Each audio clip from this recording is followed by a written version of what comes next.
It's a Christmas miracle. It's a Joe March Psycho Sorcerer video. And that's how it feels lately, apparently, because I just got my analytics from YouTube for the year, and it says I've only put 8 videos up this year. So let's add one. As many of you know, this has been a year of great change for me. For a long time, I've been working with Tiamat, and then I've kind of alluded to over the course of this year, this merging of Apsu and Tiamat into a one balanced whole within the self. I think I've explained in other videos more or less what that means, but that has been causing me to go through various changes and transformations in my spiritual path as time has gone on, and most recently, a really big change has happened, and that has kept me from posting anything while I kind of sorted all of that out. So back in the beginning of October, I attempted something that I saw on Liam Thomas Christopher's channel, where he talked about treating your ego as if it's one of the internal demons that you would normally work with, learn what it really is, find good use for, and then reintegrate into the self, but do that with the ego. And I think what I've come to understand is that the ego is not really the self. It is more like a complex or a personality that you have, just like you would with any kind of servitor or anything else. And it takes that role as like your representation of who you are, but it really isn't you. And I don't think that ego death is what people think it is. I don't think that you really need to kill that ego. I think that you need to integrate it, reintegrate it the way you would as what we're talking about here. And as a result, you put it back into its place as like, you are a useful tool of mine to be my representation whenever I'm interacting with other people or when I'm trying to make decisions about myself. But every so often, what I need to do is reflect on that and figure out what needs to change, what doesn't. And there will be this sort of conflict within yourself if you do this, where the ego doesn't want to let go. And what you have to do then is determine why. What is it that the ego thinks its job is? What is it that it thinks needs to be done that won't happen if you reintegrate it and change it? And then assure it that that will get accomplished anyway. So, for example, with mine, when I did this, I had this strong feeling that I needed to ensure that my family was safe and secure. And I had to reassure the ego that regardless of all of this egoic concept of who I am going to be there for them, and I am going to provide for them in the way that I need to. So it didn't need to worry about that. That looking at the past and history of how my life has gone, this has been something that I've always done. So I don't need it to stay like on point to make sure I do that. And as I basically promised the ego that that would still be maintained without it, there was this dissipation, this feeling of it kind of reintegrating into myself the same way that in shadow work, demons and things like that will integrate into the self. And I have Liam Thomas Christopher to thank for this. If I didn't say that already, he is the one who came up with this idea, and I was watching his videos that I thought, oh, I got to try that. But it was quite an experience that did change a lot for me. And after I completed it, I got struck with this notion that the higher self that I talk about all the time, this teacher, this self that is your entire concept of the world, is also a structure like this. It's like a super ego, but it's still an ego, and that it also needed to be integrated. And so I did the same process with that. And when I did that, it was as if the two blended into one within me, and I became somewhat different. That makes it sound like, ooh, I like achieved something amazing. It doesn't feel amazing. It just feels like you're grounded in a way you haven't been before. And then I had to come to terms with what all of that meant. Whenever you peel away all of that self and all of that concept, but it's not gone exactly. It's just that it's become a useful tool for you instead of your definition of self. And so I was going through that in early October. So you can see why maybe I took some time to come back here and talk. I wanted to solidify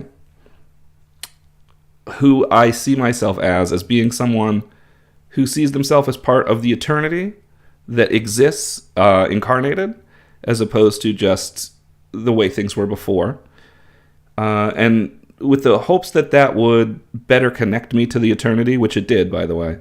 And that desire came from this understanding as I had accepted these egoic elements into myself, that the ego regrows, that a new ego takes its place. And so if you're involved in the process, you can somewhat direct it as to where you want it to go, and you can remain aware that that is a new tool, as opposed to that is your concept of self. So I spent all of October contemplating this and meditating on this and working on this after that experience. And then I had set myself a ritual date of Halloween, because on Halloween I always do a ritual just for seasonal fun, really. It could be on anything. I always purposely set a ritual on that date.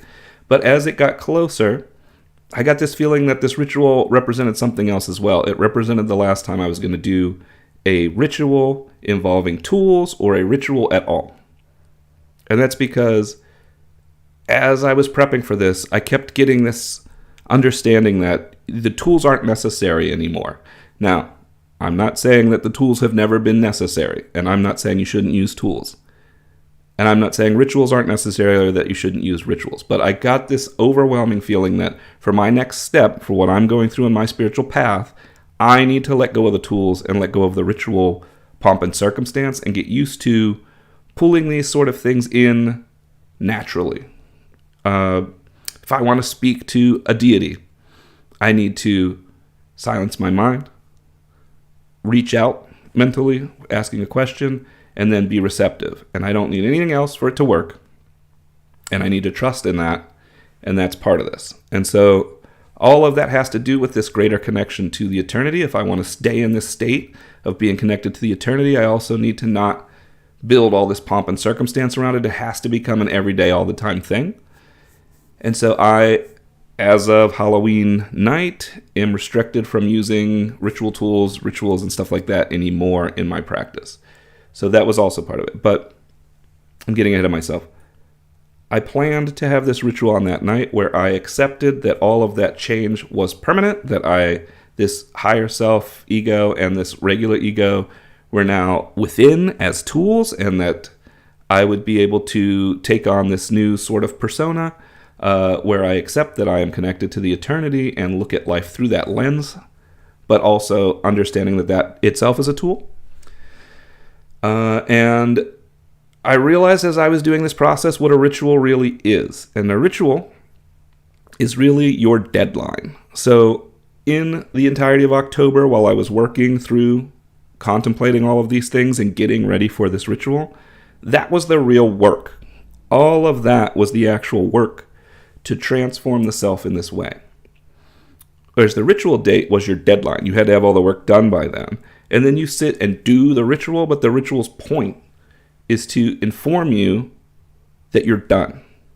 All of that is done and all of it is accomplished so that you can accept that in your mind instead of continuing to reach for something. You're like, I've done it, and then you can move to the next stage. And so I realized that that's the true value of ritual. The ritual is that point that affords your mind the ability to move on, but it's also your deadline in building up to it. Which is why in the past, if you set a ritual for a specific date and it has significance to you, it always seems to work really well. But if you do a ritual right away when you feel something, it doesn't seem to work so well. It's because the ritual itself is just your deadline/allowance date. And I came to understand that. And then I was like, oh, I also get why I don't need these anymore. Because now that I see it that way, I understand that I can just set a date. I don't need the ritual. I can be like, this month I'm contemplating this, and at the end of the month, I will have accepted this and moved to the next thing. And that's the same. You don't need all the ritual if you have reached a point where you don't need the ritual. But if you still need it, you still need it. And the same with the ritual tools. I think the tools help us to get into the mindset that this stuff is real, and that helps when you don't think it's real. But when you're already in the thick of it, you don't need the tools. They can be helpful. But I think for me, part of the restriction to not use tools going forward has to do with needing to trust in myself and needing to trust in this process. I need to trust it enough to not feel that need to use tools. So on Halloween, I did my ritual. I saw some really interesting, I don't want to call them hallucinations, but visions during that process. Interacted with Akate, for example. There were moments in it where I felt real fear. I had a strong feeling that accepting the new path before me could be literal death, that while I was aiming for ego death, it was a possibility that combining with this eternity in this way could just basically drop me of a heart attack or something. Like, I had this fear that built that was irrational in a way, but I think part of the whole point. And I had to decide to do the ritual anyway. And that was part of the acceptance of whatever comes. Like, if this is what has to be, this is what has to be. And I moved through the ritual, and I'm obviously here today, so there was nothing to worry about in that case. But there was this sort of facing of a fear where, like, if you really want to accept that this is just a tool and not you, you have to accept your own death, and it has to feel like your own death. And I moved through that, and it affected me. So that's where I was in October. That's what I spent all of October doing. And then after Halloween, I had to come to understand who I was again, because it felt like everything had been stripped away and I was new. But another thing came out of that ritual, and that is my future path. I was spoken to in that state by several different deities, some of which I'd worked with before, some of which I hadn't, who indicated that if I wanted to truly understand the eternity, I needed to take what they called the path of the gods. And what is that? So the path of the gods, from their description, is a path where you start to interact with the various gods. And as we've talked about on the channel, I see the gods as the various forces or the various aspects that exist but that aren't necessarily physical, but that you can interact with to sort of understand the universe, and that they're all different aspects of the eternity. What they were saying to me is, yes, they are the aspects of the eternity, and the eternity is such a huge thing that if you really want to understand it, you need to understand its aspects. So now that I have blended Tiamat and Apsu, and that I have found this balance within the self, and sort of self-empowerment to be a representative of the eternity as opposed to just one side of that equation, if I really want to understand what that means, I need to start working with all the other gods. And so I've begun a path where now I'm working with all the other gods, where I'm working with different gods again and all this other stuff. So I'm on a path that sounds similar to what I did way back when, but it's actually very different. And the purposes are not to ask for things, but rather to understand the various gods, to understand what they're like, why they're the way they are, what it means to be them, because that helps to understand this greater whole that is the eternity. Understand the aspects to understand the whole. And so I was put on this path. More specifically, I was given a choice if I wanted to go down this path, and I was shown that if I agree, I'm basically agreeing to let these entities into my life so they can affect it, so that they can guide me down this path. But you have to choose that. They don't just do it on their own. You have to agree to it. Because if you agree to go on this path, then they basically will take your fate and direct it. So if you start to veer, they'll bring stuff, challenges and whatever, to push you back onto the path.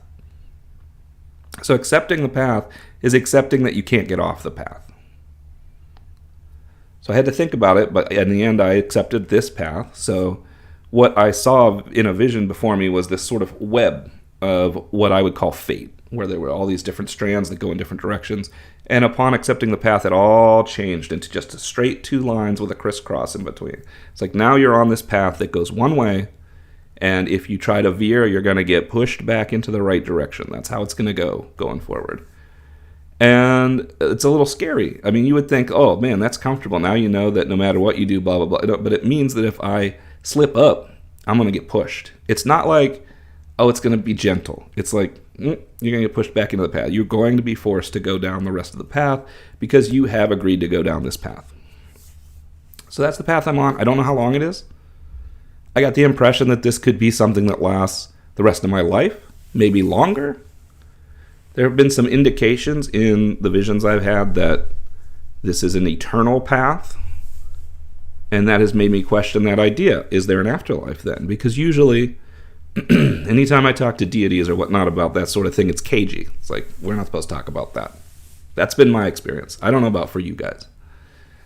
But I've gotten some better answers than that. I'm not sure what I'm supposed to say. But more or less the way it's been explained is that there is something else, but that it's not something that I would understand at this point, but that this path would continue beyond it. So my understanding is that this is the path that I will be on for the rest of my life plus. So, what does that mean? It means I'm going to be interacting with various gods to understand them, allowing them to inhabit me in certain ways, if you understand what that means, so that I can experience them through me, meditating on the meanings of that, and meditating on what the eternity is altogether. And that will probably be the whole of my path going forward. I've also had other life changes that have happened as a result, but I don't want to get into my personal life so much. Things have gotten not bad, but different. And everything that really matters has stayed, but there is some turmoil that I'm working through.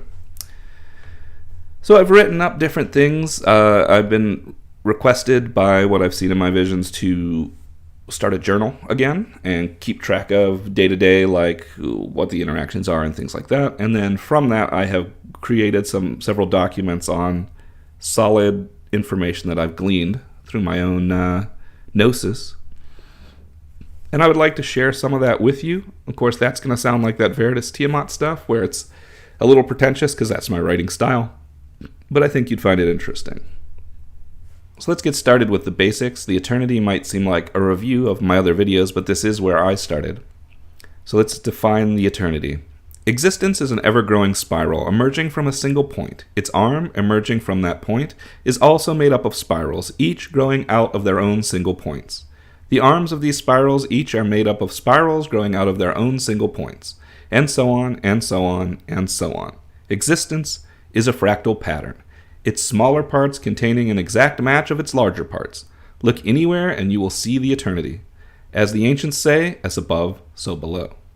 This is why we often refer to the original single point as the source.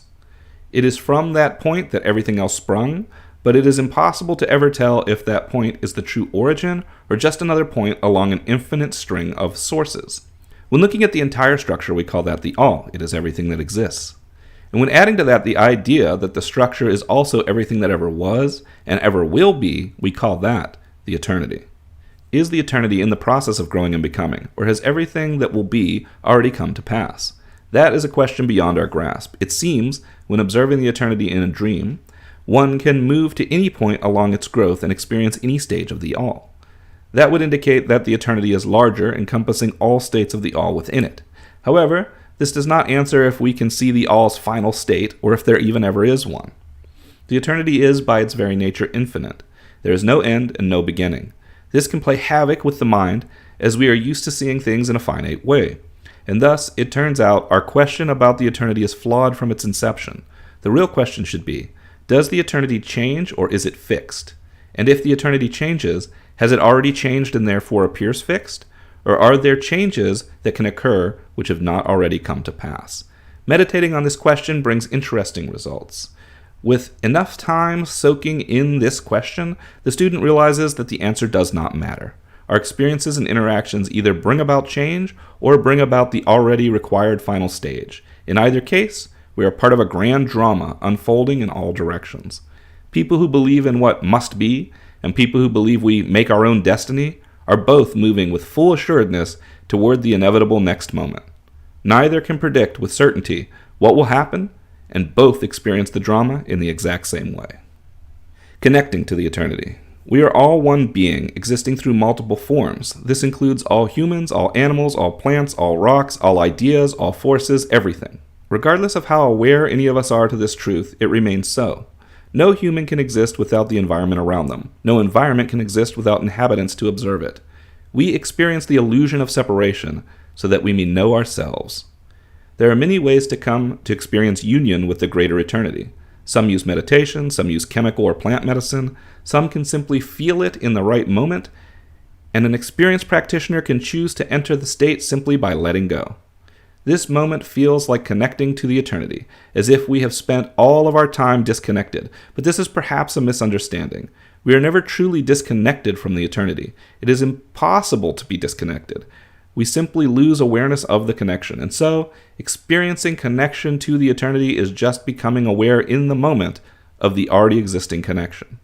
Some people refer to this experience as enlightenment, because it can bring new understandings to the individual that radically change the way they see and interact with everything.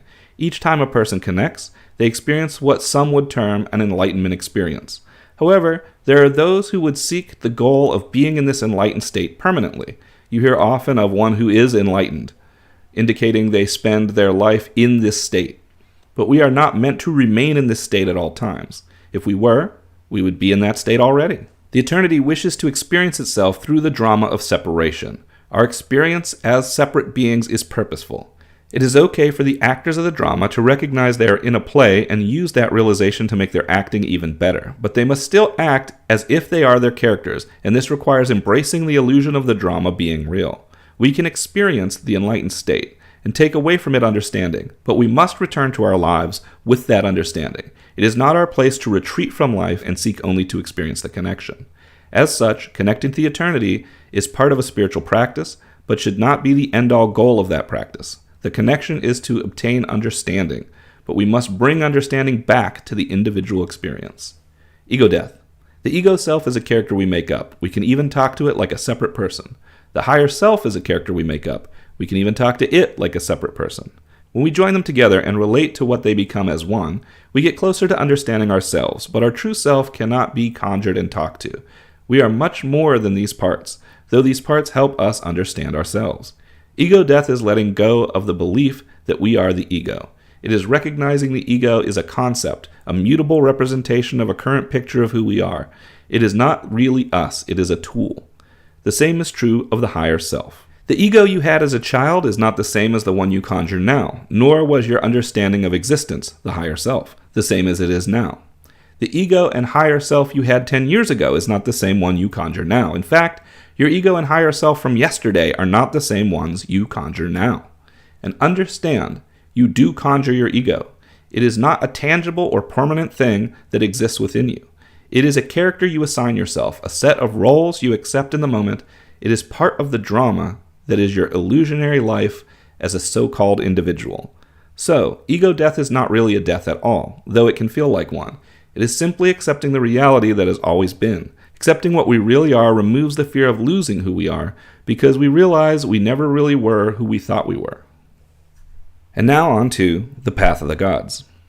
The eternity is all that is, ever was, and ever will be, but understanding such a thing can be difficult. To better understand the eternity, and thus better understand ourselves, we must interact with its many aspects and gather wisdom from those interactions. The path of the gods is a path to those who are pursuing this wisdom by interacting with the aspects of the eternity that are referred to as gods. A person set on the path of the gods is someone who has let go of their own ego and accepted themselves as the eternity, living out an experience as a character in the play we call life. It is also someone who embraces the drama of the play while remembering who they really are. This is needed to properly understand what the gods are, how they are similar to us, and how to speak as equals with them. The gods are the many aspects of the eternity, often representing forces, states of beings, or places. We, on the other hand, are also aspects of the eternity, but representing individuals in an ongoing drama. We are not the gods or the eternity while in this form, though in reality all things are the eternity in the end. A person on the path of the gods seeks to know the eternity better and bring themselves into greater alignment with it, essentially as a servant to the eternity. This is not a servant in a master-slave style relationship, but rather one who wishes to serve the greater whole of existence above their own individual desires. This does not mean the person does not take care of their own needs, and does not mean they place other people above them, but it does mean their every action considers the effects on the greater all instead of the pleasures of the individual. It is a path of responsibility, bringing about natural leadership qualities. But this is just the result of stepping on and continuing down the path. The path itself involves interaction with the gods to gain wisdom and transformation of the self. These interactions come in several forms. Conversation. The most common interaction is to reach out to a particular god with questions and then be receptive to answers. From this, wisdom is imparted. This can be in the form of a mental conversation in which the god is envisioned, or by imagining oneself to be the god in question and asking what you would do in a given situation. No idols or ritual tools are needed. Embodiment. For a deeper understanding of a god, one can choose to embody them, taking on their qualities for a time. This, unlike conversation, is about experiencing the god rather than hearing from it. Channeling. A combination of the above two. Channeling is embodying a god for a short time to answer questions, or partly embodying the god and asking it questions. Journaling. Maintaining a journal of experiences helps solidify lessons learned. These lessons should not just be those of direct interactions with the gods, but also one's own lessons learned as they move through life, which will be helpful in creating a grounded state to return to after embodiment and channeling. Research. Learning more about the gods and mythology through research can bring about interesting questions for them and alert you to new gods you wish to learn from. Now, if you'll permit me, I'd like to also cover the information that I've uncovered about the Great Mother and Great Father, which I was usually called Tiamat and Apsu, over the course of the last few months. The Great Mother, Earth Mother cycle. The Great Mother is another term for the All, but can sometimes be a representation of the feminine half of the eternity, or a representation of the eternity itself. As such, many like myself came to connect with the eternity through a representation of the Great Mother, in my case the primordial Tiamat. When separated out, the Great Mother represents the cosmos, all planets, all stars, all the spaces between. She also represents the chaos of raw creation, destruction, and rebirth, the cycle. She can seem an alien force to embody, caring little for the individual life forms on spinning planets and more for continuous movement and adaptation of the cycle. And it is from her that many other mother figures emerge. The Great Father, if such a being is part of a pantheon, in those occasions where the Great Mother is not the whole of eternity, often represents time. Time is also associated with order in the form of planning, research, and working to control change. As such, the merging of the Great Mother and Great Father is the merging of chaos and order, and is also the merging of the all with time. All plus time equals the eternity. The two are said to be in an eternal dance of creation when in balance with one another. The Earth Mother, goddesses such as Gaia, Ninhursag, etc., are very similar to the Great Mother, but less alien. This is because, unlike the Great Mother, they do not represent the entire cosmos, but represent the Earth specifically. They are not representations of the element of Earth, but of the planet as a whole and everything on it. As such, they are like the portion of the all within this planet. Earth Mothers represent the same cycle, life, death, rebirth, as a major part of who they are, but also represent all matter and living things on the planet. Similarly, there are gods and goddesses of mounds, hills, and other locations. These can be thought of as a smaller aspect of the Earth Mother, while the Earth Mother is one planetary aspect of the Great Mother, which is one of two major aspects of the eternity. Therefore, this repeating importance of the cycle is a very important part of understanding the eternity. Earth Mothers are nature incarnate. The cycle is part of nature. The growth and movement of plants, animals, winds, water, etc. are all part of her. The Earth Mother does not require our help or worship. Nature thrives despite us. When one animal oversteps its bounds, nature will consume it and flourish anew. As such, the reason many work with the Earth Mother is not for her sake, but for their own. Working alongside her to preserve an ecosystem suitable for the individual increases their chances of survival. Doing so requires the proper understanding of one's place in that ecosystem. Diving even further from the eternity, we find entities like the Morgan, who represent the cycle of life, death, and rebirth, separate from the rest of what it means to be an Earth Mother. This purified version of the cycle can help an individual understand it on a far greater level by putting it into play in their own life through shadow work. Many fertility goddesses like Ishtar and Nana, and goddesses of death like Ereshkigal also represent the cycle. The Great Father, the Sun Father, the Black Sun, time. The Great Father is one of two parts of the eternity, the other part being the Great Mother. The Great Mother is the all, she represents the now. The Great Father, on the other hand, is time, representing the past and future. When the two dance together in harmony, they support the natural cycle of life, death, and rebirth.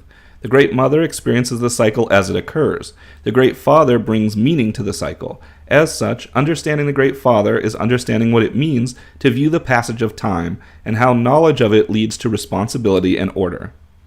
The Titan, Kronos, Saturn, when he battles his children, is a representation of the Great Father when he is out of balance with the Great Mother. Just as Tiamat, when she summons the 11 monsters, is a representation of the Great Mother when she is out of balance with the Great Father. Namu, another representation of Tiamat, is a representation of the Great Mother when she is in balance with the Great Father, and Apsu, a representation of the Great Father when he is in balance with the Great Mother. Kali's wild destruction in the myth of Kali is another example of the Great Mother when removed from her consort, the Great Father. In all these stories, the chaos caused by the Great Mother stops when either the Great Father returns to balance or a new Great Father takes his place. In the case of Kronos, it is said that he eats his own children. This sounds horrifying at first until you understand that Kronos represents time, and time devours all living things eventually. Apsu is said to want to kill his children as well, though Tiamat asks him not to. But then the children kill Apsu to save themselves, and this causes Tiamat to go wild and attack them.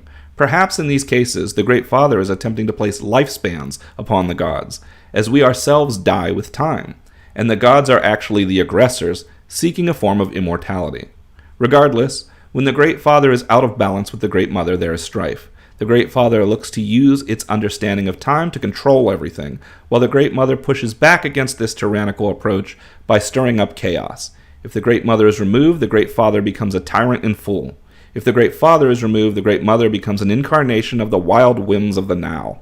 This is perhaps best represented by looking inward at the Great Father and Great Mother within us. We should strive to live in the now, but be responsible for our actions, considering our past experiences and the potential impact on the future when making decisions. If we do this, we live in balance. If we spend too much time in the past or future, we become obsessed with control. If we reject the past or future entirely, we throw our lives into disarray. There are many Great Mother goddesses that represent the Great Mother in a healthy relationship with the Great Father, and many Great Father gods that represent the Great Father in a healthy relationship with the Great Mother. But those who are not are referred to as the Dark Mother and the Dark Father.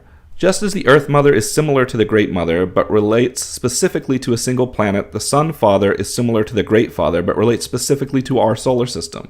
The Earth and the Sun share a dance, an orbit, in which the Sun supports the Earth's natural cycle, bringing life, death, and rebirth on what would otherwise be a lifeless rock. Without both of the two in balance, life would not be possible. The Black Sun, sometimes thought to be Saturn, sometimes called the Invisible Sun, is often linked to time as well, and Saturnal deities quite possibly represent Dark Father gods. Surath is supposedly the god of the Black Sun, a force of seemingly endless fire that will one day burn itself out, like any star, who bestows his power on others with the warning not to burn themselves.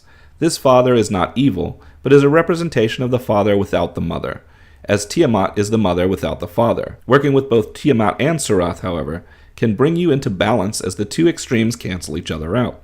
I believe which mother and father deity you are guided to will be the right pair for you, even if at first the reason is unclear. All paths lead back to their balance, and their balance leads to the eternity. Now, I've written more about other gods as I've started to work with the various gods, but I do not think any of the rest of my writings are at a point where they're ready to be shared. They're just musings at this point. But if anything else of interest comes from this path, I will share it with you guys. But as you've seen, it's been 3 months, I think, since the last upload, so don't hold your breath on when you hear from me next. That said, you know what I'm up to, and if you have interest in it, feel free to pursue it, or feel free to leave me comments down below asking any questions you might have. I'm very interested to hear from you guys, and I wish you guys a happy holidays as we move into the new year. And until next time, safe travels.